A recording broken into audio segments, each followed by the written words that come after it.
Paz seja convosco. Glorificamos a Deus por mais este período. Podemos estar na presença dEle, falando das coisas do Senhor. Os escritos do Senhor são verdadeiros, são tremendos e são luz para os nossos pés. Amém. Sexta-feira deu uma topada numa pedra, com um dedão lá. Nossa, o dedo ficou cheio de sangue, né? Eu mandei a foto para algumas pessoas, claro. Mídia, né? Aí, por que eu estou falando do meu dedo? Eu ia usar isso de exemplo.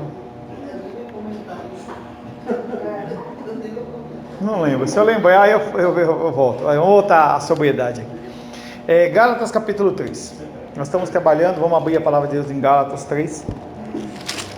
Tinha a ver, eu ia falar alguma coisa aqui, eu lembrei do ato e deu risada.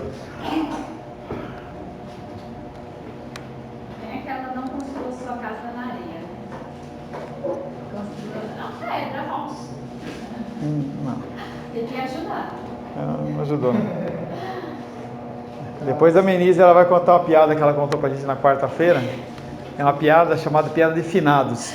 É de morrer a piada. É de morrer. O cara tá... Hein?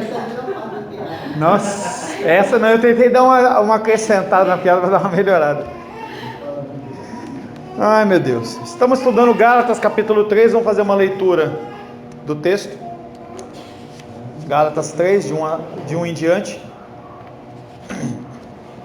Assim diz a palavra de Deus: Ó Gálatas insensatos, quem vos fascinou a vós outros ante cujos olhos foi Jesus Cristo exposto como crucificado? Quero apenas saber isso de vós: recebestes o Espírito pelas obras da lei ou pela pregação da fé? Sois assim insensatos que, tendo começado no Espírito, estejais agora vós aperfeiçoando na carne? Terá sido em vão que tantas coisas sofrestes, se na verdade foram em vão? Aquele, pois, que vos concede o Espírito e que opera milagres entre vós, porventura o faz pelas obras da lei ou pela pregação da fé? É o caso de Abraão, que creu em Deus e isso lhe foi imputado para a justiça. Sabei, pois, que os da fé, que são filhos de Abraão, sabeis, pois, que os da fé é que são filhos de Abraão. Ora, tendo a Escritura previsto que Deus justificaria pela fé os gentios, anunciou o Evangelho a Abraão: em ti serão abençoados todos os povos, de modo que os da fé são abençoados com o crente Abraão. Todos quantos, pois, são das obras da lei, estão debaixo da maldição, porque está escrito: maldito todo aquele que não permanece em todas as coisas escritas no livro da lei, para praticá-las. E é evidente que, pela lei, ninguém é justificado diante de Deus, porque o justo viverá pela fé. Uma coisa que você tem que aprender, não só no contexto de leitura das Escrituras, mas também em relação a qualquer leitura que você faça, mesmo que você faça uma leitura de um periódico secular, alguma coisa desse tipo, uma revista, ninguém lança ideias em vazio. A pessoa, ela, quando vai escrever algo, ela tem algo em mente, e ela vai discorrendo daquele texto até chegar numa conclusão. Esta carta de Gálatas, e nós estamos sendo até redundantes no assunto, porque é o que Paulo está falando. A história nós tratamos em Gálatas 1:2, em que aqueles homens, eles foram evangelizados e conheceram o Evangelho e se renderam a Cristo. Depois aparecem algumas pessoas chamadas de judaizantes, que eram judeus convertidos, em que aqueles homens no início aceitam Cristo, mas querem acrescentar algo ao Evangelho. E ele consegue, através dos discursos deles, falar para aqueles homens daquele que teria que acrescentar uma coisinha a mais no Evangelho. Não é só a graça, como a Shirley falou no começo da aula passada, antes do intervalo. Não, tem que fazer mais algo. E aqueles homens começaram a pensar e falaram assim: não, é realmente isso, e se convenceram. E essa notícia, ela chega ao apóstolo Paulo, que não estava na Galácia. E o objetivo da carta de Gálatas é tratar sobre isso. Por isso que nós vamos e voltamos, e o assunto é: salvação não é por obras, mas é pela fé. Salvação não é pelo arrependimento, mas é pela fé, pela graça. O apóstolo Paulo está falando isso e ele vai continuar falando sobre isso. Na semana passada, o apóstolo Paulo ele começa a criar argumentos. Foi algo que a Shirley acabou de conversar comigo. Como é que eu respondo? Quando você recebe algo, uma mensagem no WhatsApp, no Facebook, em qualquer lugar, ou uma ligação, ou algo por escrito, numa carta, digamos assim, como eu respondo? Será que eu fico quieto? E às vezes aí você é comissionado por Deus a ficar quieto. Será que eu confronto? Será que eu concordo? Às vezes nós lemos coisas muito bem feitas, cristãs, e nós não concordamos, nós não damos um amém. E não é você colocar carinha de mãozinha, não é isso. Você escrever: olha, eu concordo com você, expresse a sua opinião. Porque tanto a sua expressão como a sua ausência tem influência. Então o apóstolo Paulo, ele começa a argumentar com aqueles homens. Ele não simplesmente fala: está errado, vocês vão para o inferno. E aí o apóstolo Paulo, do verso 6 e 9, ele traz o conceito de Abraão. Gênesis 3:6. Abre aí, deixa aberto em Gálatas e vai para Gênesis 3:6. Nós já tratamos isso, mas é importante a leitura desse versículo.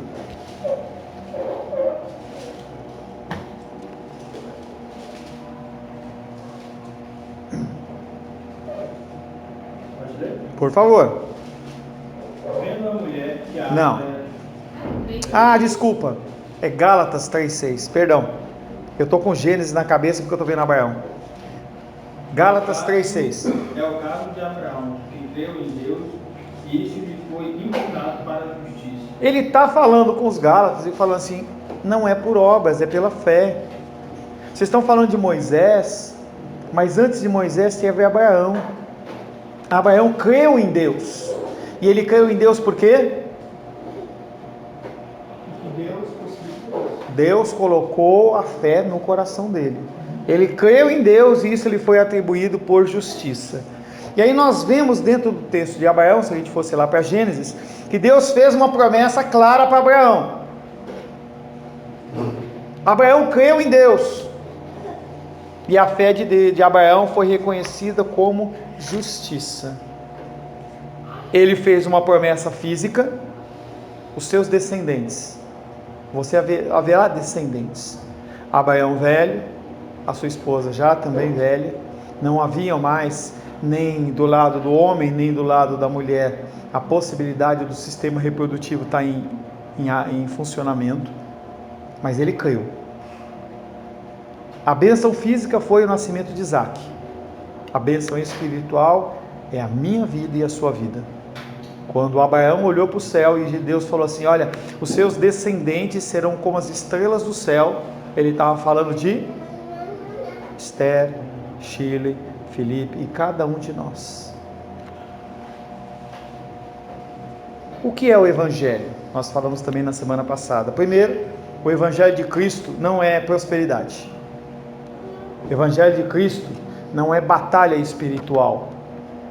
O Evangelho de Cristo é obra de Jesus Cristo na cruz. Quando você tiver que falar algo de Cristo, você tem que falar de Cristo crucificado. Ontem eu estava no metrô, voltando do seminário, aí tinha um casal de idosos falando com um rapaz que estava com uma garrafinha de pinga lá, e ele falando, e eles falando, e Deus te ama, e você tem que largar a bebida, e começou um discurso ali, e eu fiquei olhando, eu falei assim: eu não vou entrar nessa não. O rapaz estava bem alterado, entendeu? E ele: não, mas eu acredito em Deus, e Deus vai me salvar. E eu fiquei olhando aquele discurso. Procura qualquer igreja. E eu fiquei olhando aquilo e falei assim: como as pessoas elas são enganadas e elas acreditam no que elas querem acreditar. Por isso que eu falei para você, há momentos que são momentos de você agir e são momentos de você ficar quieto. Se você não observou, tinha um carro lá fora que estava com o pneu furado já tem uns dias aí. E aí uma moça que aparentemente, ela é lésbica, tem a esposa dela aqui, o marido, sei lá, entendeu? Ela estava querendo trocar o pneu e não conseguia. E eu fiquei aqui, falei: Deus, eu vou falar? É ação de misericórdia. E eu comecei aqui, enquanto a gente estava falando, eu fui 2 vezes até ali e voltei. E eu fui bem convencido que eu não tinha que mexer com isso, não era a hora. As situações, elas são pontuais a nós o dia todo dia, e nós temos que saber como responder. O Evangelho, quando você for falar do Evangelho de alguém, não é para trazer falsas esperanças, é falar do que é o verdadeiro cristianismo. Mas pastor, ela não vai responder. Não é com você. Não é com você. A nossa obrigação é falar do Evangelho, é exatamente o que o apóstolo Paulo está fazendo. O que Jesus Cristo, o que o Evangelho oferece? Ele oferece uma grande bênção. Justificação. Segunda grande bênção, Espírito Santo. Você não tem que prometer para a pessoa que vai resolver a vida emocional, financeira. Vem para a minha igreja aqui que você vai ser curado. Não vem aqui para a minha igreja que você vai estar devendo 1 milhão, você vai ter 3 apartamentos lá no Lago Sul. Não é nada disso. Você é pecador. Jesus Cristo morreu na cruz por você. E se você receber Cristo no seu coração, você vai ter uma vida eterna abençoada. Perante Deus, os seus pecados eles são justificados. E a partir do momento que você disser sim, o Espírito Santo ele passa a habitar no seu coração. O que o Evangelho exige? Nada. A minha ida a Meca, se você for muçulmano, você tem que uma vez na vida ir para Meca e dar a volta lá, fazer o jejum deles lá. Uma vez na vida. Se todos vão, eu não sei, mas é a regra.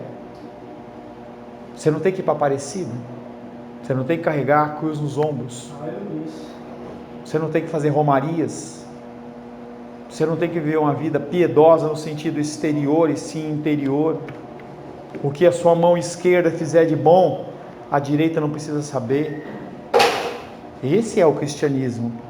Mas você tem que necessariamente fazer alguma coisa dessas para você herdar o reino dos céus? Não. E o ser humano tem esta dificuldade.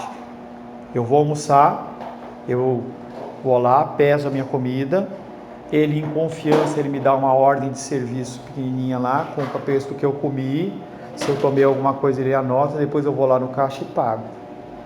Eu tenho que proceder dessa maneira. Com a graça do Senhor, não. Simplesmente você a recebe. Nós temos apenas de crer. Um versículo, eu não sei onde está, mas falando assim que Deus, por sua determinação e não por obras, e pela graça de nosso Senhor Jesus Cristo. Perfeito. Dentro desse conceito, você entendeu esse versículo? Não, é por você entendeu? Determinação dele, não por obras. A minha pergunta é, você entendeu esse versículo? Então aquela resposta sua sobre arrependimento está respondida. Entendeu? A gente entende a palavra pela palavra. Nós estabelecemos conceitos que eles têm que muitas vezes serem jogados fora para o que? A palavra ocupe o lugar. Eu não consigo entender muito bem um Deus que me perdoa sem eu pedir perdão. Eu não consigo porque o ser humano não faz isso. Mas o meu Deus não é igual ao ser humano. E aí você se apoia não no que você acha, não no que você pensa, mas no que a palavra de Deus diz. Eu lembro que há uns anos atrás eu falei, Abraão é o pai da fé.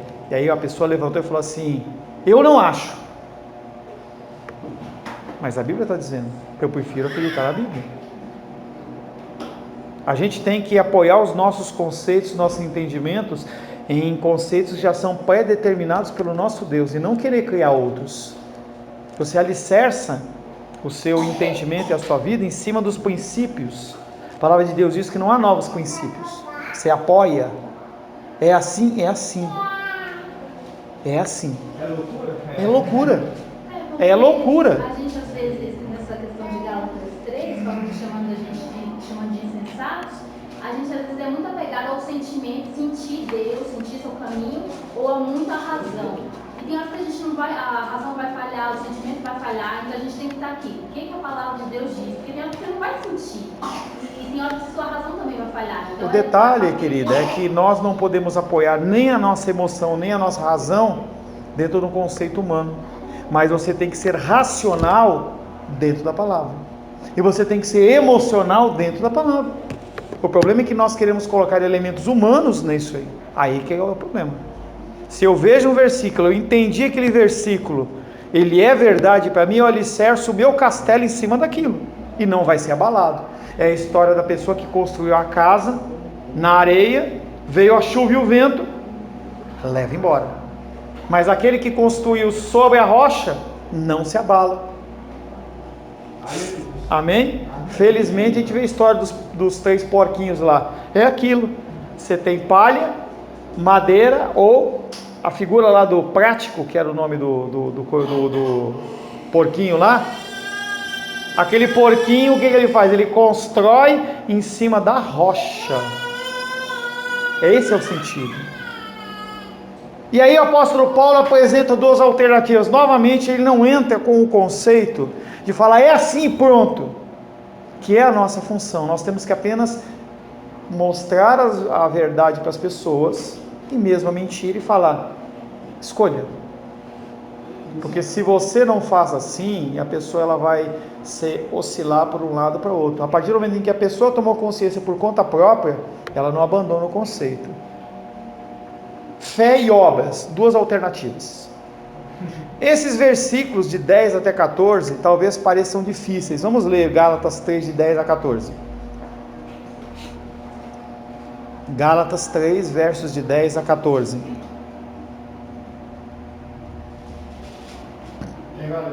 Eu. Todos quantos, pois, são das obras da lei, estão debaixo da maldição, porque está escrito: maldito todo aquele que não permanece em todas as coisas escritas no livro da lei para praticá-las. Rapidamente, eu não vou aprofundar não. O que ele está falando aí é, se você opta por viver debaixo da lei, você tem que cumprir todos os mandamentos da lei, integralmente, ou seja, é impossível.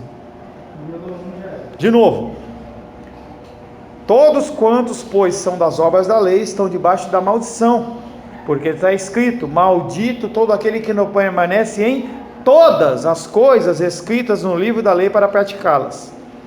E é evidente que pela lei ninguém é justificado diante de Deus, porque o justo viverá pela fé. Quem define isso? Deus.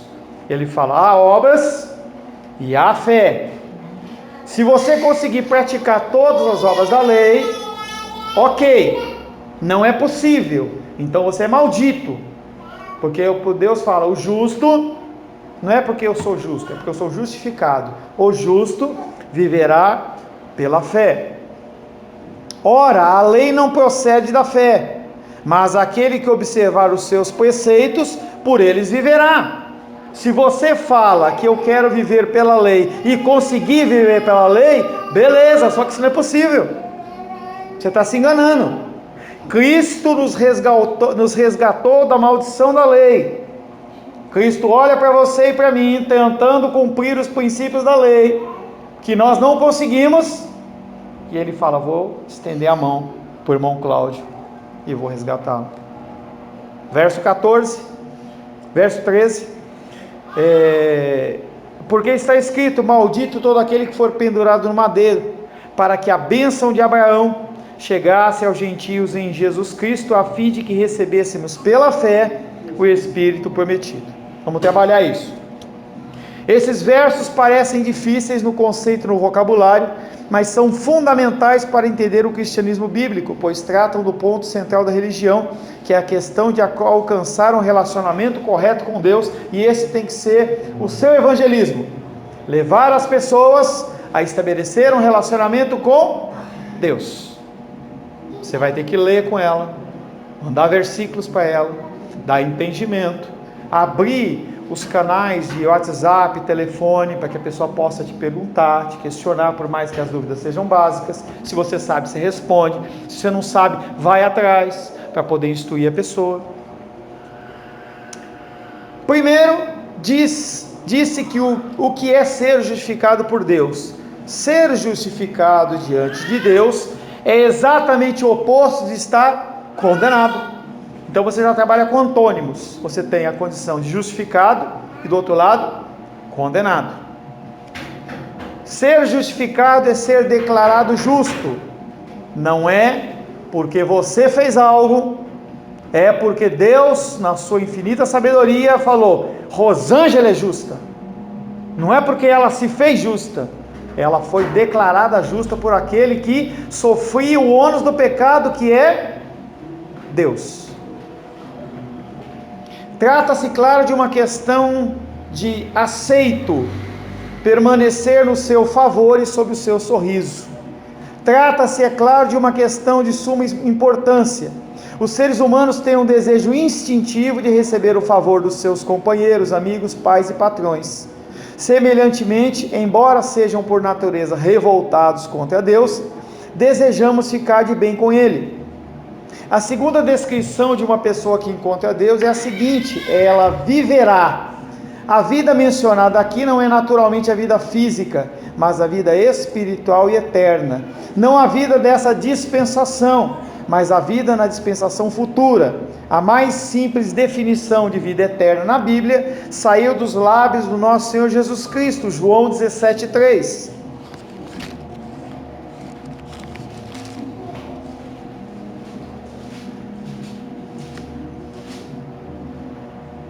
Pode ler? Por favor.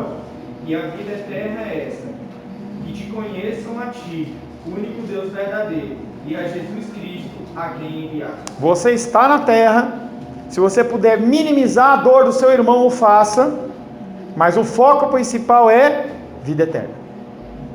Se você puder ajudar, ajude. Se você puder estender a mão, estenda. Mas o foco principal não é aqui, é na eternidade. Se assim não fosse, Jesus Cristo não tinha falado da vida eterna, não tinha falado do reino de Deus. Ele tinha falado o quê? Vou curar todo mundo, vou passar unção da cura por todo mundo, ninguém fica doente. Olha, ô João, você vai ter unção da multiplicação dos pães. Onde tiver fome, você vai lá e multiplica. Ó, fulano, eu vou te dar uma unção da paz. Você estende a mão, aquele que está brigando vai começar a se abraçar. Não é isso. No mundo tereis aflições, mas tem de bom ânimo, continua lutando, continua caminhando, porque eu venci o mundo, eu abri a picada do caminho. É só você seguir esse caminho que está tudo certo. A segunda descrição de uma pessoa que encontra Deus é a seguinte: ela viverá. Portanto, justificação significa estar sob o favor de Deus. Vida eterna significa ter comunhão com Deus. E as duas estão intimamente relacionadas. Não podemos ter comunhão com Deus sem que estejamos sob o seu favor. E quando estamos sob o seu favor, a comunhão com Ele nos é garantida, que é aquele selo de Jesus Cristo. Você tem o selo, Jesus Cristo olha para você como filho, como filha. Nada poderá te separar do amor de Deus que está em Cristo Jesus. Mesmo que você fique revoltadinho, que nem a Manu ficou, a Esté tirou o fio da mão dela, mesmo que você faça isso na vida, Ele olha para você e continua cuidando de você do mesmo jeito. A questão que se apresenta agora é a seguinte: como pode um homem desfrutar o favor e a comunhão de Deus? Como? Nos termos de Paulo, como pode um pecador ser justificado e receber a vida eterna? Como? Se uma pessoa fica devendo para a gente R$1, R$2, a gente cobra. E a nossa dívida com Deus? Esses versículos do 10 ao 14 nos dão a resposta. Vamos começar considerando as duas respostas alternativas que têm sido dadas à nossa pergunta. Depois veremos como uma é falsa e a outra é verdadeira. Você pode ser salvo por obras ou por fé. E aí nós temos o contexto dos espíritas, as pessoas que praticam obras sociais. Qual a função da igreja? É obra social? Não. Tem que executar? Tem. Por isso que eu falo, traga o alimento, traga o saquinho lá de feijão, o que você tiver disponível. Tem a roupinha, traga, vamos abençoar vidas. O missionário está indo lá para Moçambique, vamos abençoar. Quero dar uma oferta a mais, pastor? Vamos dar para a pessoa. Essa é a nossa forma, mas não é o principal, não. O principal é nós vivermos uma vida de comunhão com Deus. Não adianta você ganhar o mundo inteiro e perder a sua alma. Por mais egoísta que possa parecer, você tem que se acertar com Deus. Você tem que ter comunhão com o Senhor. E também ter comunhão com o próximo. Amar a Deus sobre todas as coisas e o próximo como a ti mesmo. Então você nem faz uma coisa em detrimento da outra. Eu só vou agora ajudar as pessoas, eu só vou falar de Cristo quando eu conhecer a Bíblia inteira. Não faça isso. Você vai caminhando e Deus ele vai te capacitando. Duas alternativas. O apóstolo Paulo faz duas citações do Antigo Testamento. Primeiro, o justo viverá pela fé, e aquele que observar os seus preceitos... ele faz duas citações. Primeiro, o justo viverá pela fé. Segundo, e aquele que viverá pelos seus preceitos, por ele viverá. São as duas opções, tá? Não há outra opção. E ele não está dizendo que elas são duas opções válidas. Ele está dizendo que há duas opções, como o conceito do livre-arbítrio e um Deus soberano. Ou você opta por um ou por outro. Não tem como você querer os dois. As duas segundas escrituras do Antigo Testamento. A primeira dos profetas, Hebreus 2:4. Hebreus não, Abacuque.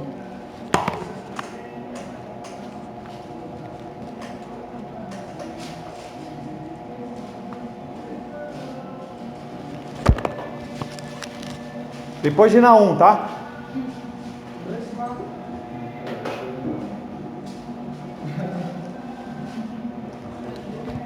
Para aqueles que estão com a Bíblia mais antiguinha, 617. Abacuque quanto? 3?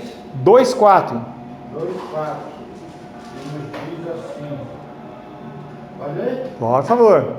Eis o soberbo, sua alma não é reta nele, mas o justo viverá pela fé. Apóstolo Paulo cita um texto de Abacuque, dizendo que o justo viverá pela fé. A gente já estudou Abacuque, aquele contexto de perseguição, em que Abacuque ele está desesperado, ele fala, mesmo que a figueira não floresça, mesmo que não tenha ovelha no curral, mesmo que não tenha nada para comer, esteja tudo destruído, mesmo assim eu confiarei no meu Deus, porque o justo, é isso que o apóstolo Paulo está falando. E a segunda, Levítico 18:5.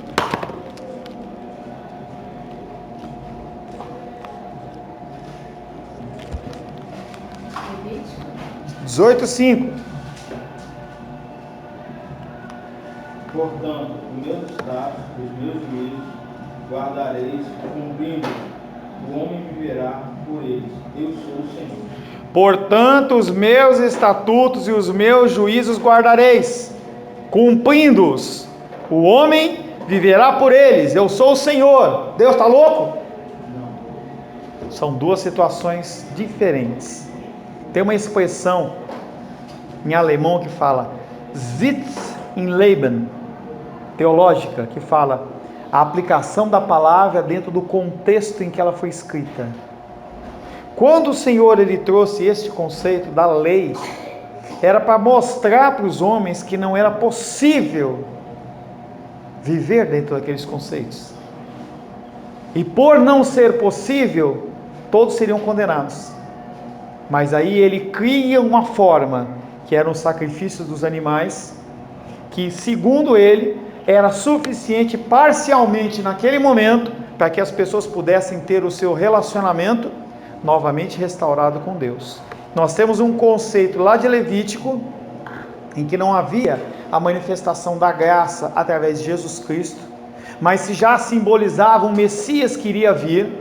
E nós temos o conceito de Abacuque, que o apóstolo Paulo também puxa e fala, agora é fé, agora é pela fé. Antes você tentava e não conseguia, por isso que gerou todo aquele tempo a expectativa de um Messias que havia de vir. Ele gera nas gerações esse conceito, em que as pessoas deveriam levantar os olhos para Deus e falar, Deus, eu não consigo. Que é algo que o pecador, o publicano, já junto do fariseu, ele fala, Senhor, bate no peito, tem misericórdia de mim, porque eu sou pecador. E ele estava vivendo ali, como se fosse na aliança antiga, ele fala, eu não consigo. E aí ele é o quê? Remido. Jesus Cristo fala, esse aí veio de um jeito e voltou de outro. Ele veio condenado e entendeu que ele não pode. Se aqueles homens do Antigo Testamento eles tivessem entendido isso, claro que a soberania de Deus controla tudo e não aconteceu nada fora do que deveria acontecer. Mas imagina que fosse possível que aqueles homens tivessem olhado para a lei e falado, eu não consigo. Que o sacerdote tivesse olhado e falado assim, eu não consigo viver dessa maneira.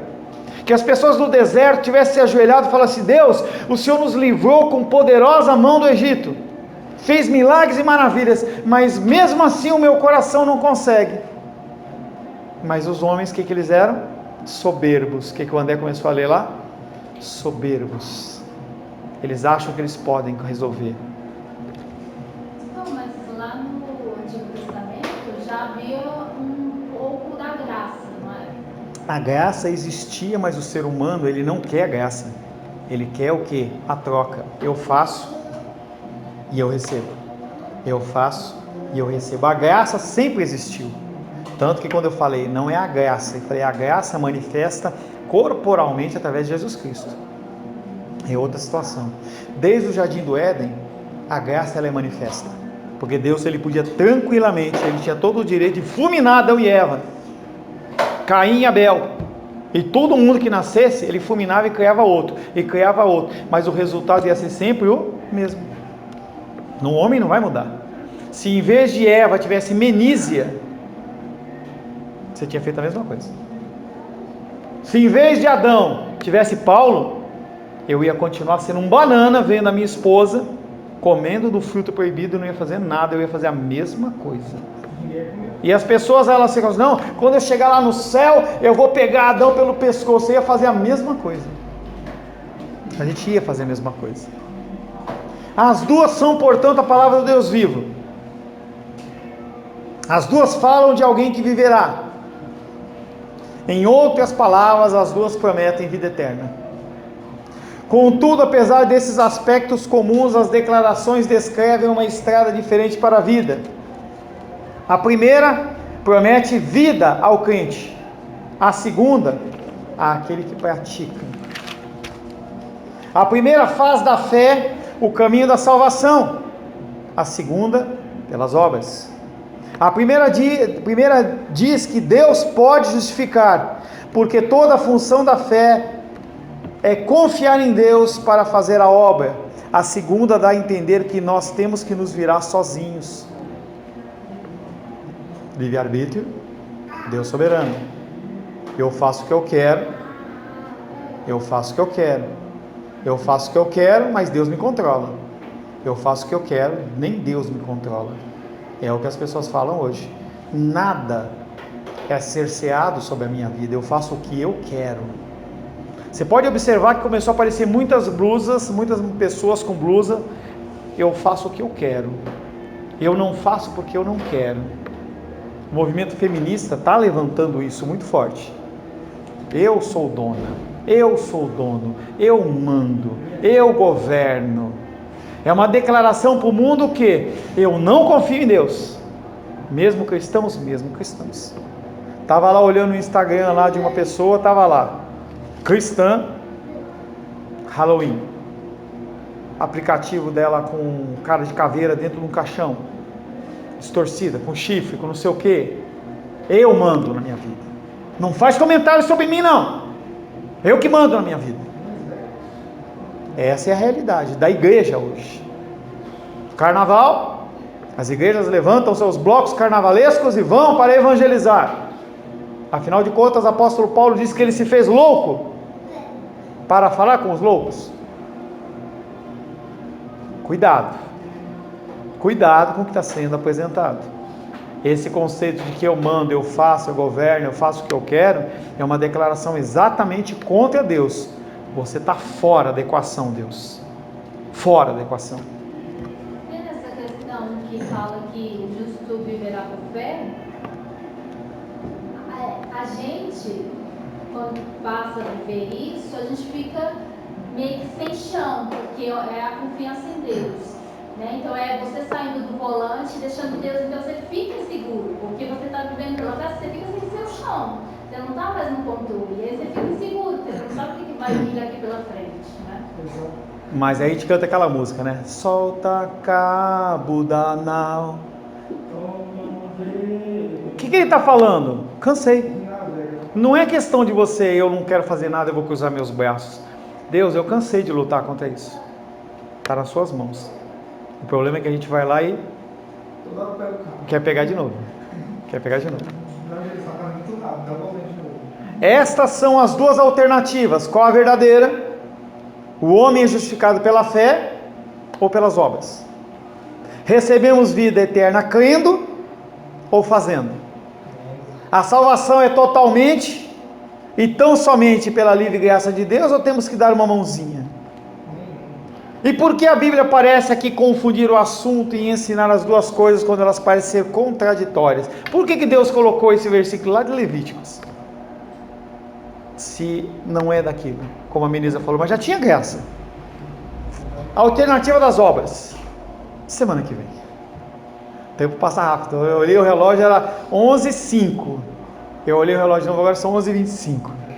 Semana que vem, se Deus assim nos permitir, nós estaremos iniciando a análise um pouquinho mais profunda sobre a opção das obras e a opção da fé. Senhor, em nome de Jesus, te agradecemos, porque o Senhor nos constrange, o Senhor nos convence. A tua própria palavra, Pai, que nos traz a verdade. O Senhor não nos deixa enganados nem confundidos. E nós podemos, Pai querido, andar neste mundo tenebroso, imerso em trevas, vendo a tua luz, porque a tua palavra é lâmpada para os nossos pés e luz para os nossos caminhos. Conserva-nos, Deus, te pedimos, debaixo desta luz, para que nós não venhamos a falhar na nossa missão. Em nome de Jesus. Amém. Graças a Deus.